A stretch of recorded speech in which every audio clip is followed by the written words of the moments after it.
Hello दोस्तों, आप सभी का बहुत बहुत स्वागत है, अभिनंदन है 12th आरआरबी एनटीपीसी 2025 के लिए। मेरे दोस्त, आज की इस क्लास में हिस्ट्री से संबंधित क्वेश्चन चर्चा करने वाले हैं।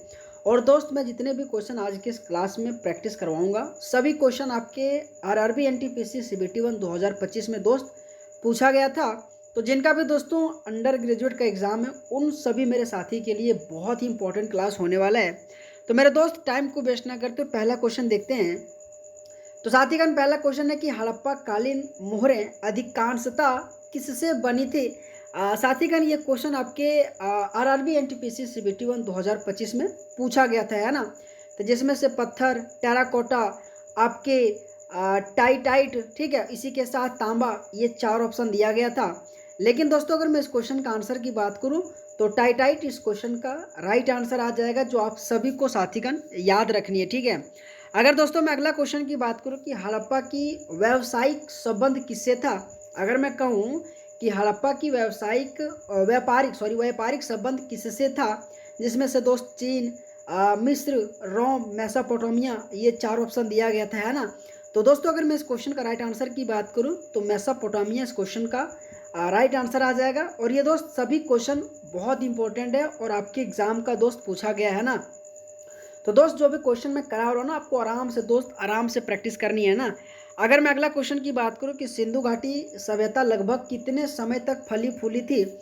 अगर मैं कहूँ कि सिंधु घाटी सभ्यता लगभग किस समय जो कि फली फूली, तो आपके दोस्तों बहुत इंपॉर्टेंट ये क्वेश्चन है। और आपके एग्जैक्ट दोस्त हमेशा इनका ईस्वी पूर्व के साथ क्वेश्चन आंसर पूछा जाता है ना। तो 2500 से लेकर 1800 ईसा पूर्व इस क्वेश्चन का मेरे दोस्त राइट आंसर आ जाएगा, जो आप सबको याद रखनी है, ठीक है। अगर दोस्त आप सभी को क्लास अच्छा लगे ना, तो कम से कम वीडियो को दोस्त लाइक करनी हो और चैनल को जरूर सब्सक्राइब करना है, ठीक है। दोस्त, मैं एक एक क्वेश्चन को छांट छांट कर आप सबके लिए प्रैक्टिस करवा रहा हूँ, ताकि दोस्त आपके एग्जाम में अगर इस तरीके से क्वेश्चन पूछा जाए ना, तो दोस्त आप आराम से और आसानी तरीके से दोस्त सही करके आओगे, है ना। अगर मैं अगला क्वेश्चन की बात करूं दोस्तों कि हरिसेन किसके राज कवि थे। अगर मैं कहूं कि Harisen was the court poet of which ruler, तो दोस्तों आपको बतानी है। और हमेशा दोस्तों हरिसेन से आपके एग्जाम में क्वेश्चन पूछा जाता है ना। तो दोस्तों, अगर मैं इस क्वेश्चन का आंसर की बात करूं तो समुद्रगुप्त इस क्वेश्चन का राइट आंसर आ जाएगा, जो आप सबको साथी का ध्यान देनी है ना। अगला क्वेश्चन अगर मैं बात करूं कि एतु तोके संग्रह से प्राप्त संगम संकलनों का मुख्य विषय क्या है, तो साथीगण आपको बताना है इस क्वेश्चन का क्या आंसर आ जाएगा, ठीक है। जिसमें से अगर दोस्तों मैं एतु तोके की बात करूं, हमेशा इनसे आपके एनटीपीसी में दोस्त क्वेश्चन आप पूछा जाता है ना। तो राजाओं का वीरता और शक्ति के बारे में दोस्तों संगम संकलन का एक प्रकार से मुख्य विषय है, जो आपको साथीगण ध्यान देनी है, ठीक है। मैं जितने भी क्वेश्चन करा रहा हूँ, मैं पुनः कह रहा हूँ, सभी क्वेश्चन दोस्त आपके आरआरबी एनटीपीसी सीबीटी 1 2025 में दोस्त पूछा गया था। अगर आपको बिलीव नहीं हो रहा ना दोस्त, जाके क्वेश्चन मिला लो यार। मैं एक एक क्वेश्चन को छांट छांट कर आप सबके लिए दोस्तों प्रैक्टिस करा रहा हूँ, ठीक है। अगर मैं अगला क्वेश्चन की बात करूँ दोस्तों, लेकिन उनसे पहले एक छोटा सा इन्फॉर्मेशन है। अगर आप आरआरबी एनटीपीसी 12th लेवल की तैयारी कर रहे हैं, तो मेरे दोस्त 2016, 2020 और 2021 में जितने भी दोस्तों टॉपिक वाइज करके क्वेश्चन पूछा गया था, मैं आप सबके लिए दोस्तों एक ई बुक बनाया हूँ, जो दोस्त 21 टॉपिक मात्र और मात्र 21 रुपये में दे रहा हूँ। अगर आपको लेना है तो 7856897115 इस व्हाट्सअप नंबर के माध्यम से जरूर जुड़िएगा। अगर मैं कहूँ दोस्तों इसमें किस प्रकार से क्वेश्चन डाला गया, आप ये देख सकते हैं, इसी तरह से सिस्टमेटिक तरीके से और फॉर्मेट करके दोस्तों क्वेश्चन डिज़ाइन किया गया, ठीक है। तो अब की बार एनटीपीसी अंडर ग्रेजुएट एग्जाम पर इस व्हाट्सअप नंबर के माध्यम से जरूर जुड़िएगा, ठीक है। अगला क्वेश्चन दोस्तों कि एतु तोके के पहले 5 संकलनों का प्रमुख विषय क्या था। दोस्त, अभी इसी से संबंधित मैं आपको एक क्वेश्चन करवाया, लेकिन इसी टाइप के दोस्तों थोड़ा सा घुमाकर पुनः अगले शिफ्ट में दोस्तों क्वेश्चन आपके एनटीपीसी सीबीटी 1 में दोस्तों पूछा गया था, है ना। तो दोस्तों मैं हमेशा कहता हूँ ना, एतु तुके जो हमेशा बहुत इंपॉर्टेंट आपके एग्जाम के लिए, तो आपको दोस्तों याद रखनी है, ठीक है। अकाम विषय इस क्वेश्चन का राइट आंसर आ जाएगा कि पहले 5 संकलनों का प्रमुख विषय क्या है, तो अकाम विषय इस क्वेश्चन का राइट आंसर आ जाएगा, है ना। अगला अगर मैं क्वेश्चन की बात करूं दोस्तों कि पेरिप्लस ऑफ द एरिथियन सी कब लिखा गया था। दोस्त, जब इस तरीके से आपके एग्जाम में क्वेश्चन आया था ना लोग, तो मेरे को कम से कम अगर कहना तो 80% लोग गलत करके आया था आंसर, ठीक है। बहुत लोग क्वेश्चन को छोड़कर भी आया था, लेकिन दोस्त रियलिटी यही है कि आपको अगर एग्ज़ाम में पास करनी मेरे दोस्त, इस तरीके से क्वेश्चन आपको याद रखनी पड़ेगी, ठीक है। तो पहली शताब्दी क्वेश्चन, इस क्वेश्चन का राइट आंसर आ जाएगा। और दोस्त इस क्लास का पीडीएफ कहाँ मिलेगा मैं आपको दोस्त बताऊंगा, ठीक है। तो दोस्त अभी आराम से पहले आप क्लास देखो, है ना। अगला अगर मैं क्वेश्चन की बात करूँ साथीगण, अगला अगर मैं क्वेश्चन की बात करूँ मेरे दोस्त कि मिलिंद पन्हो एक क्या है, जिसमें से दोस्तों उपनिषद है, बौद्ध दार्शनिक ग्रंथ है, जैन ग्रंथ है, वैद है, इसमें से 4 ऑप्शन दिया गया है ना। तो अगर दोस्तों मैं कहूँ तो एक प्रकार से बौद्ध दार्शनिक ग्रंथ के रूप में मिलिंद पन्हो को जाना जाता है, जिसके कारण से आपके एसएससी में भी दोस्तों मिलिंद पन्हो से बार बार क्वेश्चन पूछा जाता है ना। अगला क्वेश्चन है कि तख्त ए बाही शिलालेख किस पार्थियन शासक का एक उल्लेख करता है। अगर दोस्तों मैं कहूँ कि तख्त अबाही शिलालेख किस पार्थियन शासक का एक उल्लेख है, तो दोस्तों आपको बताना इस क्वेश्चन का क्या आंसर आ जाएगा, है ना। तो दोस्तों इस क्वेश्चन का राइट आंसर की बात करूँ तो गोंडो फेरनस इस क्वेश्चन का राइट आंसर आ जाएगा, जो दोस्त आप सबको याद रखनी है। दोस्तों अगर मैं अगला क्वेश्चन की बात करूँ कि तख्त अबाही शिलालेख किस क्षेत्र से संबंधित है। दोस्तों क्वेश्चन नंबर 8 मैंने आपको पढ़ाया, उसमें से थोड़ा सा कुछ अलग दिया था, लेकिन यहाँ थोड़ा सा दोस्त कुछ अलग आपसे पूछ लिया, ठीक है। यहाँ क्वेश्चन पूछा कि तख्त अबाही शिलालेख किस क्षेत्र से संबंधित है, तो दोस्तों आपको याद रखनी है गांधार क्षेत्र से संबंधित आपकी तख्त अबाही शिलालेख, जो आपको दोस्तों याद रखनी है। अगर दोस्तों आपको इस क्लास का पीडीएफ चाहिए ना यार, तो जोश एग्ज़ाम मैग्नेट टेलीग्राम चैनल में दोस्तों जुड़िएगा, मैं वहाँ पे इस क्लास का पीडीएफ अपलोड कर दूंगा। मैं पुनः कह रहा हूँ, इस क्लास का पीडीएफ चाहिए आपको तो जोश एग्ज़ाम मैग्नेट टेलीग्राम चैनल में दोस्तों जुड़िएगा, मैं आपको डिस्क्रिप्शन बॉक्स में लिंक दे दूंगा, वहाँ से दोस्त डायरेक्ट इस क्लास का पीडीएफ आप ले सकते हैं, ठीक है। अगला अगर मैं क्वेश्चन की बात करूँ कि किस मौर्य शासक ने विदेशों में बौद्ध धर्म प्रचारक के लिए भेजा था। दोस्तों आप सबको पता है ना, बौद्ध धर्म को प्रचार करने के लिए अशोक ने भेजा था, है ना। जो हमेशा आपके एग्जाम में अशोक से संबंधित इस तरीके से क्वेश्चन पूछा जाता है, तो आपको दोस्तों याद रखनी है, ठीक है। अगर मैं अगला क्वेश्चन की बात करूं कि मास्की अशोक शिलालेख की खोज किसने की थी। अगर दोस्तों मैं कहूं कि मास्की अशोक शिलालेख की खोज किसने की थी, तो दोस्तों आपको बताने इस क्वेश्चन का क्या आंसर आ जाएगा, ठीक है। और दोस्तों मैं आप सबसे एक बात पूछूं, आपको क्लास कैसा लग रहा है। अगर दोस्तों आप सबको क्लास अच्छा लग रहा है यार, तो कम से कम एक रिक्वेस्ट है यार, वीडियो को कम से कम लाइक और सब्सक्राइब जरूर करना यार, क्योंकि आपके लिए इतना मेहनत करता हूँ यार।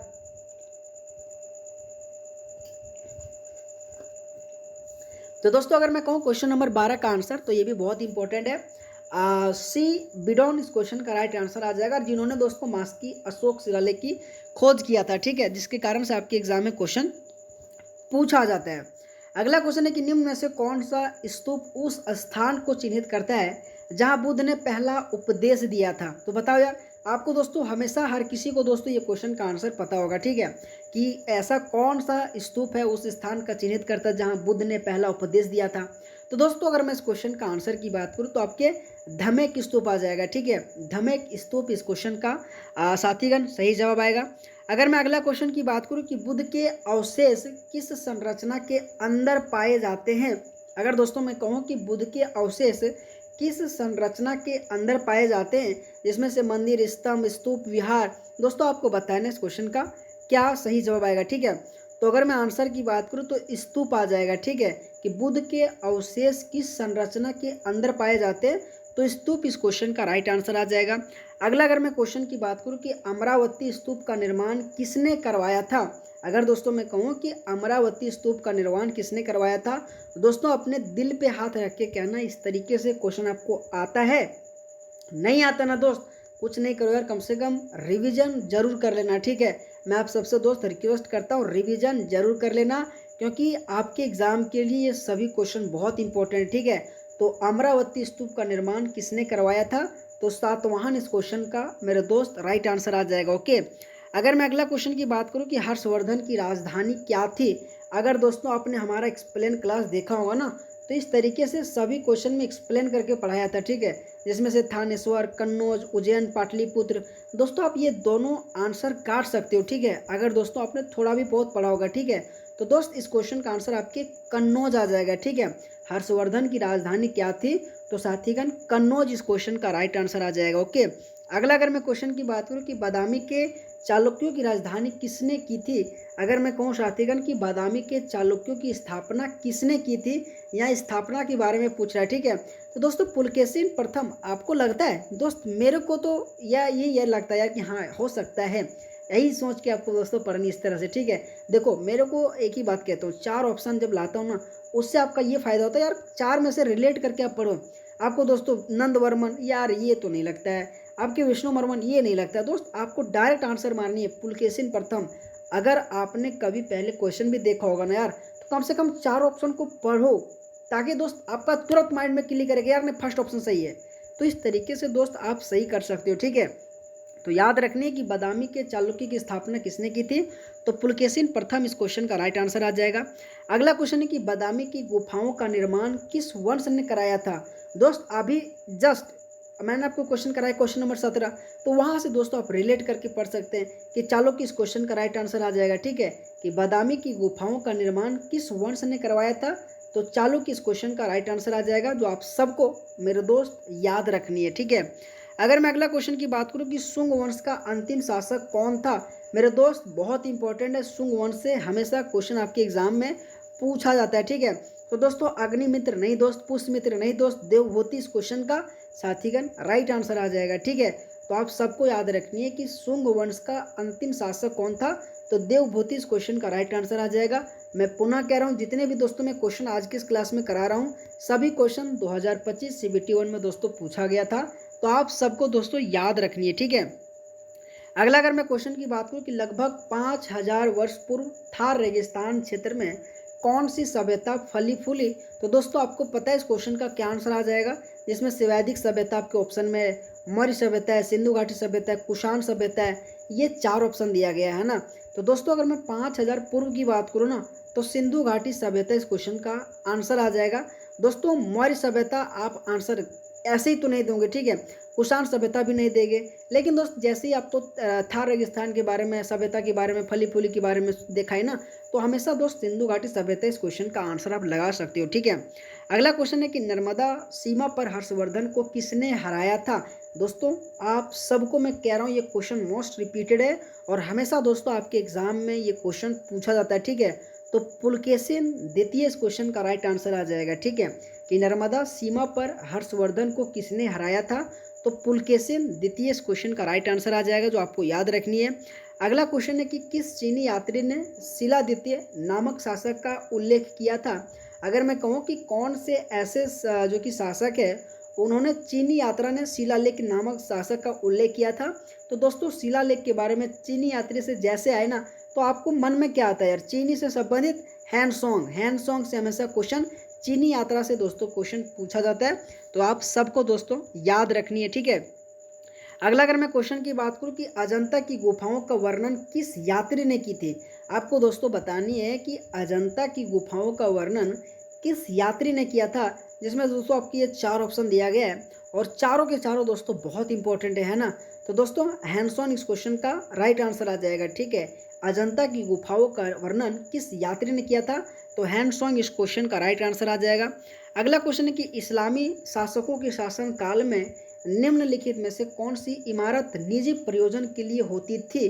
साथीगण ये क्वेश्चन जब आया था ना, तो कम से कम 80% लोग इस क्वेश्चन का राइट आंसर गलत किया था। ठीक है, जिसमें से बहुत लोग छोड़ भी दिया था, है ना। तो दोस्त मैं हमेशा कहता हूँ आप सबको साथीगण वही पढ़ना है जो आपके एग्जाम के लिए इंपॉर्टेंट है। ठीक है, तो दीवान एक खास इस क्वेश्चन का राइट आंसर आ जाएगा। और एक प्रकार से दोस्तों इस्लामी शासक के शासन काल में इमारत निजी प्रयोजन के लिए होती थी, जिसके कारण से आपके एग्जाम आपके NTPC CBT 1 2025 में दोस्त क्वेश्चन पूछा गया था, है ना। अगला क्वेश्चन है कि कुतुब मीनार किस वास्तुकला शैली के अंतर्गत बनाई गई है। अगर मैं कहूँ कि कुतुब मीनार किस वास्तुकला शैली के अंतर्गत बनाई गई है, तो दोस्तों आप सबको पता है इस क्वेश्चन का क्या आंसर आ जाएगा। दोस्तों सबसे पहले देखो, आप सबसे पहले अपने आप रिलेट करो कि कुतुब मीनार का निर्माण किसने करवाया। दोस्त वहाँ से आप ये रिलेट करो कि वो जो शासक है ना, सो कौन से वंश से संबंधित था। तो कहीं ना कहीं दोस्त आप डायरेक्ट आंसर दे सकते हैं, ठीक है। तो दोस्त ममलुक शैली इस क्वेश्चन का राइट आंसर आ जाएगा, ठीक है, कि कुतुब मीनार किस वास्तुकला शैली के अंतर्गत बनाई गई है। तो ममलुक शैली किस क्वेश्चन का दोस्तों राइट आंसर आ जाएगा, जो आपको याद रखनी है, ठीक है। अगला क्वेश्चन है कि किस कारण 17वीं शताब्दी में कोरामंडल तट पर डच व्यापार में उल्लेखनीय की वृद्धि हुआ था। तो आप सबको साथीगण बताना है कि डच उल्लेखनीय की वृद्धि हुआ था, जिसमें से दोस्तों आपको आंसर बताना है, ठीक है।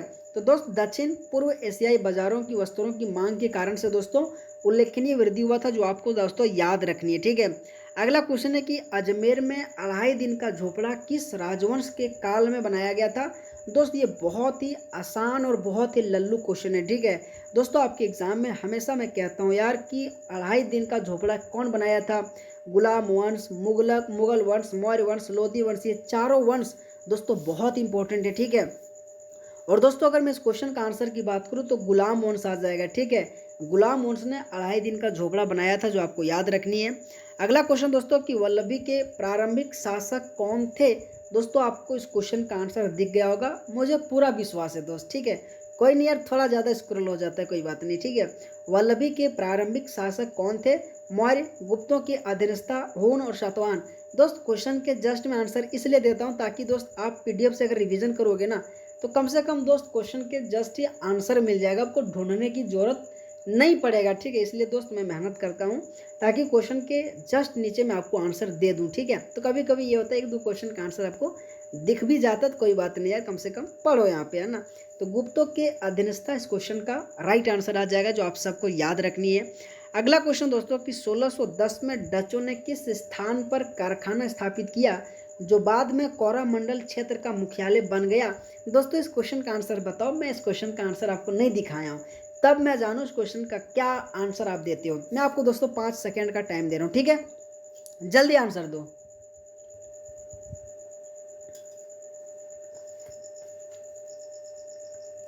क्वेश्चन नंबर 29 का आंसर आपसे पूछा हूँ दोस्त, ठीक है। तो पुलिकट आ जाएगा, ठीक है, पुलिकट इस क्वेश्चन का राइट आंसर आ जाएगा। दोस्त थोड़ा मैं 5 सेकंड का इसलिए टाइम लेता हूँ, थोड़ा पानी पीता हूँ यार, क्योंकि थोड़ा हेल्थ इशू यार, मतलब बोलता हूँ ना यार, तो मतलब अंदर से बहुत दर्द करता है, ठीक है। तो डॉक्टर ने भी बोला है थोड़ा गर्म पानी पिया करो, है ना, तो पढ़ाते समय। तो दोस्त मैं इसलिए थोड़ा सा 5 सेकंड का एक बहाने के माध्यम से मैं आप सबसे दोस्तों लेता हूँ, ताकि आप आंसर भी करो, है ना। और सबसे बड़ी बात है दोस्त, क्वेश्चन को आराम से आप पढ़ना, है ना। अगला अगर मैं क्वेश्चन की बात करूं दोस्तों कि 554 के हर्ष शिलालेख में यौन अवस्था के उदय का उल्लेख किस स्थान से मिलता है। तो यौन अवस्था की बात करूं दोस्तों, तो आप सबको बताना है उज्जैन, गया, पाटलिपुत्र, नालंदा। तो दोस्तों आप सबको बताना इस क्वेश्चन का क्या आंसर आ जाएगा, ठीक है। तो गया इस क्वेश्चन का मेरे दोस्त राइट आंसर आ जाएगा, आपको ध्यान देनी है, ठीक है। अगला क्वेश्चन है कि उत्तर काल में अरकोटर कोर्ट का स्थापना किस स्थान ने लिया है। संसद, उच्च न्यायालय, सर्वोच्च न्यायालय, जो कि राज्यपाल। दोस्त कहीं क्वेश्चन तो चेंज नहीं हो गया, बट कोई नहीं यार, इस क्वेश्चन की अगर मैं 31 की बात करूं तो सर्वोच्च न्यायालय इस क्वेश्चन का राइट आंसर आ जाएगा। अगर मैं अगला क्वेश्चन की बात करूं दोस्तों यार, तो ये तो बहुत अलग चल गया क्वेश्चन। अच्छा अगला यहाँ से दोस्तों क्वेश्चन कि किस शासक ने शेर शाह सूरी के उत्तराधिकारियों को हराकर 1555 में अपना राज्य वापस प्राप्त कर लिया था। तो दोस्तों आप सबको पता है ना, इस क्वेश्चन का आंसर हुमायूं आ जाएगा। और हुमायूं और शेर शाह सूरी से दोस्तों हमेशा आपके एसएससी हो और रेलवे हो, हमेशा दोस्तों क्वेश्चन पूछा जाता है, तो आप सबको दोस्तों याद रखनी है, ठीक है। अगला क्वेश्चन है कि 1530 में मृत्यु के बाद किस शासक ने एक ऐसा साम्राज्य छोड़ा जो पश्चिम में सिंध से लेकर पूर्व में बिहार तक फैला था। तो दोस्तों आप सबको पता है ना 1530 में किसका मृत्यु हुआ था। दोस्त बहुत ही जाने माने किसका, बताओ यार इस क्वेश्चन का क्या आंसर आ जाएगा। तो दोस्त बाबर आ जाएगा, ठीक है। बाबर को दोस्तों आप सबको पता है 1526 से लेकर 1530 तक बहुत ही इंपॉर्टेंट युद्ध के रूप में जाना जाता है ना, तो कहीं ना कहीं आपको दोस्तों याद रखनी उनका युद्ध, ठीक है। अगला क्वेश्चन है किस रियासत के शासक ने सिख समुदाय और संस्थापकों को संरक्षण दिया था। तो दोस्तों आपको याद रखना संस्थाओं का संरक्षण दिया था, जिसमें से पाटलिपुत्र, ग्वालियर, कश्मीर, लुधियाना, ये 4 ऑप्शन दिया गया है। तो दोस्त पटियाला इस क्वेश्चन का राइट आंसर आ जाएगा, ठीक है, जो आप सबको साथीगण याद रखनी है, ओके। अगला क्वेश्चन है कि खिलजी वंश के दौरान मंगलों ने किसके नेतृत्व में दिल्ली पर आक्रमण किया था। तो दोस्तों आपको बताने इस क्वेश्चन का क्या आंसर आ जाएगा। और दोस्त मैं आपको एक डायरेक्ट आंसर बताऊं इस क्वेश्चन का क्या आंसर आ जाएगा, बहुत इंपॉर्टेंट दोस्तों, आपके कुतुलुग ख्वाब इस क्वेश्चन का राइट आंसर आ जाएगा, जो आपको याद रखनी है। ठीक है, खिलजी वंश के दौरान मंगलों ने किसके नेतृत्व में दिल्ली पर आक्रमण किया था, तो कुतुलुग ख्वाज इस क्वेश्चन का ख्वाजा राइट आंसर आ जाएगा, है ना। अगला अगर मैं क्वेश्चन की बात करूं कि प्रतिहार शासक मिहिर भोज ने कौन सी उपाधि धारण किया था, तो दोस्तों आदि वरह इस क्वेश्चन का राइट आंसर आ जाएगा। ठीक है, कि प्रतिहार शासक मिहिर भोज ने कौन सी उपाधि धारण की थी, तो आदि वराह इस क्वेश्चन का राइट आंसर आ जाएगा। मैं पुनः कह रहा हूँ, अगर आपको दोस्तों इस क्लास का पीडीएफ चाहिए तो जोश एग्ज़ाम मैग्नेट टेलीग्राम चैनल दोस्तों जुड़िएगा, मैं वहाँ आपको इस क्लास का पीडीएफ अपलोड कर दूंगा। ठीक है, अगला क्वेश्चन है कि निम्नलिखित में से कौन सी वास्तुकला चारबाग शैली में निर्मित है, तो दोस्तों आपको बताना है कि चारबाग शैली में कौन सी एक ऐसी वास्तुकला निर्मित है जो दोस्तों बहुत इंपॉर्टेंट है, हमेशा ये क्वेश्चन पूछा जाता है, तो ताजमहल इस क्वेश्चन का मेरे दोस्त राइट आंसर आ जाएगा। ठीक है, अगला क्वेश्चन है कि सुल्तान ने बाजार सुधारों के लिए सहना मंडी की नियुक्ति की थी, तो आपको दोस्तों बताना है कि सहना मंडी की नियुक्ति किसने की थी, तो दोस्तों ये भी क्वेश्चन बहुत इंपॉर्टेंट है, अलाउद्दीन खिलजी इस क्वेश्चन का राइट आंसर आ जाएगा। ठीक है, कि सहना मंडी की नियुक्ति किसने की थी, तो अलाउद्दीन खिलजी इस क्वेश्चन का राइट आंसर आ जाएगा। ओके, अगला क्वेश्चन है कि कन्नौज के लिए त्रिपक्षीय संघर्ष किन राजवंशों के बीच हुआ था, तो दोस्तों हमेशा आपके एग्जाम में त्रिपक्षीय संघर्ष से हमेशा राजवंश से क्वेश्चन पूछा जाता है। ठीक है, तो दोस्तों आपको बताना है इस क्वेश्चन का क्या आंसर आ जाएगा, तो पाल, राष्ट्रकूट और प्रतिहार इस क्वेश्चन का दोस्तों राइट आंसर आ जाएगा, जो आप सबको याद रखनी। ठीक है, कि कन्नौज के लिए त्रिपक्षीय संघर्ष किन राजवंशों के बीच हुआ था, तो पाल, राष्ट्रकूट और प्रतिहार इस क्वेश्चन का राइट आंसर आ जाएगा।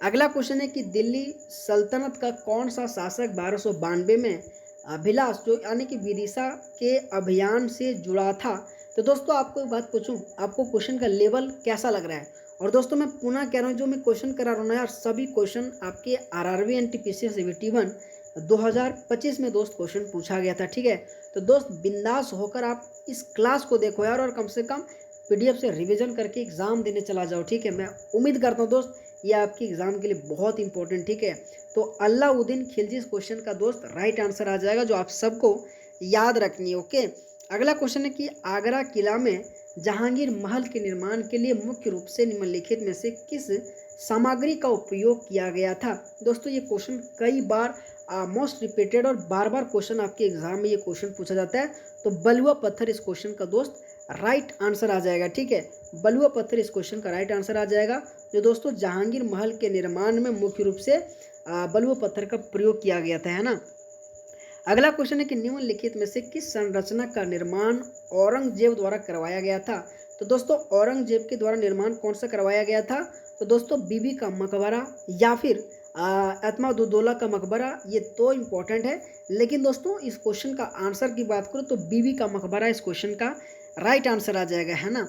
अगला क्वेश्चन है कि दिल्ली सल्तनत का कौन सा शासक 1292 में भिलास या विदिशा के अभियान से संबंधित था, दोस्तों मैंने अभी इस क्वेश्चन के बारे में डिस्कशन कर चुका हूं, और ये दोस्त पुनः रिपीट हो चुका था, तो अलाउद्दीन खिलजी इस क्वेश्चन का राइट आंसर आ जाएगा। ठीक है, अगला क्वेश्चन है कि भूमि अनुदान के कारण गुहा समांत समाज में किस वर्ग को अधिक महत्व प्राप्त हुआ था, तो दोस्तों आपको बताने इस क्वेश्चन का क्या आंसर आ जाएगा। ठीक है, तो क्वेश्चन नंबर मैं 45 की बात करूँ तो ब्राह्मण इस क्वेश्चन का राइट आंसर आ जाएगा, जो दोस्तों ब्राह्मण वर्ग में सबसे अधिक महत्व प्राप्त हुआ था। ठीक है, अगर मैं अगला क्वेश्चन की बात करूँ कि गुर्जर प्रतिहार राजवंश का संस्थापक कौन था, तो दोस्तों आपको बता इस क्वेश्चन का क्या आंसर आ जाएगा कि गुर्जर प्रतिहार राजवंश का संस्थापक कौन था, जिसमें से नागभट्ट प्रथम, वात्साज, रामभद्र और मिहिर भोज, ये 4 ऑप्शन दिया गया। ठीक है, तो दोस्तों आपको याद रखनी नागभट्ट प्रथम इस क्वेश्चन का राइट आंसर आ जाएगा। ठीक है, कि गुर्जर प्रतिहार राजवंश का संस्थापक कौन था, तो नागभट्ट प्रथम इस क्वेश्चन का राइट आंसर आ जाएगा। अगला क्वेश्चन दोस्तों कि तोपखाना निम्नलिखित में से किसकी सैन्य तोपखाना शाखा को दिया गया सामान्य नाम था, तो दोस्तों कौन से ऐसे वंश और राजवंश के द्वारा दोस्तों तोपखाना शाखा को नाम दिया गया था, तो दोस्तों तोपखाना की बात करूँ ना, तो आप इस क्वेश्चन का आंसर मौर्य नहीं दे सकते, दिल्ली नहीं दे सकते, विजयनगर नहीं दे सकते हो। ठीक है, क्वेश्चन नंबर मैं 47 की बात करूँ तो मुगल राजवंश इस क्वेश्चन का राइट आंसर आ जाएगा। ठीक है, अगला क्वेश्चन है कि निम्नलिखित में से किस इमारत या कब्र का निर्माण मुगलों द्वारा किया गया और सलीम चिश्ती का दरगाह इसमें स्थित है। तो दोस्तों सलीम चिश्ती की बात करूँ तो हमेशा इंपॉर्टेंट है और हमेशा सलीम चिश्ती से दोस्तों क्वेश्चन पूछा जाता है। तो फतेहपुर सीकरी इस क्वेश्चन का साथीगण राइट आंसर आ जाएगा। अगला क्वेश्चन है कि कृषि के विकास के लिए मोहम्मद तुगलक द्वारा खोले गए नए विभाग का क्या नाम था। तो दोस्तों आपको बताना इस क्वेश्चन का क्या आंसर आ जाएगा। ठीक है, तो दीवान ए कोह इस क्वेश्चन का राइट आंसर आ जाएगा, जो आप सबको साथीगण याद रखनी है। अगला क्वेश्चन है कि निम्नलिखित में से कौन बिहार का वह पुराना जमींदार था जो 1857 के विद्रोह के दौरान विद्रोही सिपाहियों में शामिल हो गया और कई महीने तक अंग्रेजों से लड़ता रहा। दोस्तों हमेशा आपके एग्जाम में कुंवर सिंह से संबंधित क्वेश्चन आपके एग्जाम में पूछा जाता है, तो दोस्तों आपको याद रखनी कुंवर सिंह इस क्वेश्चन का राइट आंसर आ जाएगा। अगला क्वेश्चन है कि निम्नलिखित में से कौन संबलपुर के 1857 के विद्रोह का लीडर था।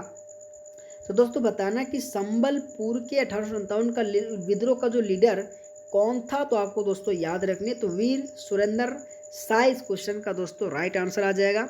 अगला क्वेश्चन है कि निम्नलिखित में से किसने 1857 में अंग्रेजों के विरुद्ध विद्रोह के लिए देसी राजाओं का समर्थन जुटाने हेतु बिठूर से कालपी, दिल्ली और लखनऊ की यात्रा की थी।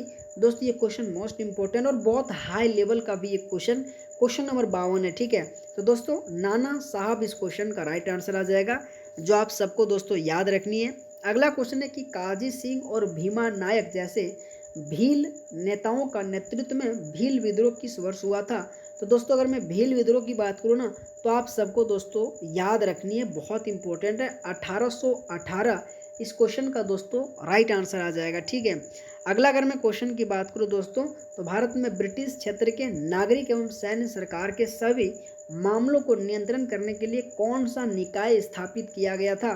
दोस्त ये भी क्वेश्चन थोड़ा सा अजीब आ चुका है। ठीक है, तो दोस्तों आपको बताने इस क्वेश्चन का क्या आंसर आ जाएगा। ठीक है, तो क्वेश्चन नंबर अगर मैं 54 की बात करूँ दोस्तों, तो बोर्ड ऑफ कंट्रोल इस क्वेश्चन का राइट आंसर आ जाएगा। ठीक है, अगर मैं अगला क्वेश्चन की बात करूँ कि अहिंसक प्रतिरोध और स्वशासन के सिद्धांतों को रेखांकित करने वाली पुस्तक हिंद स्वराज के लेखक कौन है।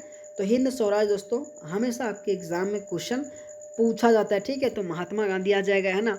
अगला क्वेश्चन है कि रॉलेट एक्ट जिसे ब्रिटिश सरकार ने भारत में राजनीतिक असंतोष को रोकने के लिए पेश किया था, निम्न में से कौन सा प्रावधान शामिल नहीं था। तो दोस्तों आपको बताना है इनमें से कौन सा प्रावधान शामिल नहीं था।